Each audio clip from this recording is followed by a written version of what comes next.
Hi everyone, it's me Angel. Welcome back to my YouTube channel. So for today's video guys, ay magbibigay tayo ng updates sa Universal Social Pension para sa ating mga senior citizens dahil ang dami-dami ko na pong natatanggap ng mga comments, na mga questions kung kailan ba talaga ibibigay or ano na ba ang update ng Universal Social Pension. Sa mga natatanggap kong mga comments, mga follow-ups, ayan, kung ano na ba talaga ang nangyayari sa ating Universal Social Pension, sasagutin natin ngayon ang inyong mga inquiries.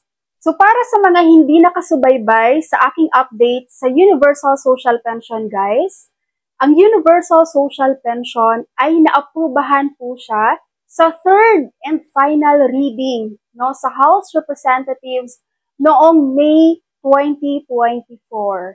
And on the same month, so nung May 2024 din guys, ay naipasa na po ito sa Senado, no? At ang mangyayari dyan guys, sa Senado naman is under discussion po ito. So ngayon, as of August 2024, ang Universal Social Pension ay nakabinbin pa rin po guys sa Senado. Okay, hindi pa po nila napapag-usapan yan dahil mas marami silang pinagtutuunan ng pansin ngayon. So imagine, May, June, July, August, mag 3 months na guys sa Senado, ang Universal Social Pension na inaantay po nilang galawin yan para mapag-usapan po nila kung aprobado ba sa kanila ang nilalaman ng Universal Social Pension or ang House Bill 10423. So malinaw po ha, as of August 13, 2024, hindi pa po yan naggagalaw ng Senado para mapagdiskusyonan po nila yan.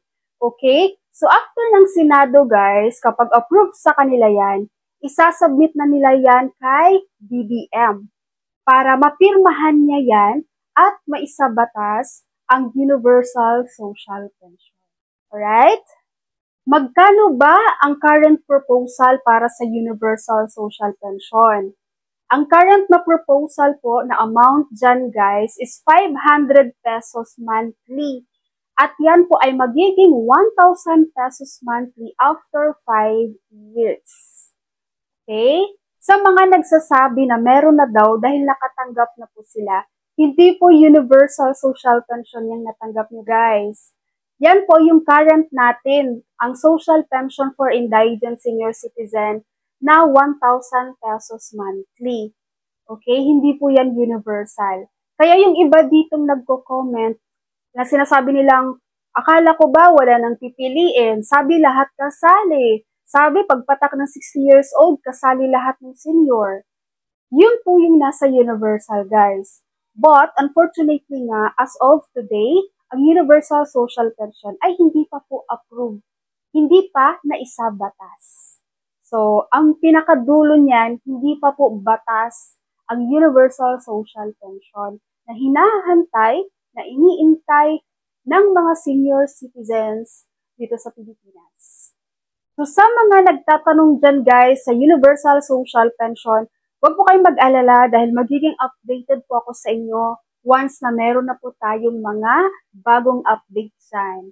And doon sa mga nire-replyan ko guys sa Universal Social Pension, yes, magtanong lang kayo guys, magre-reply naman po ako sa inyong mga concern.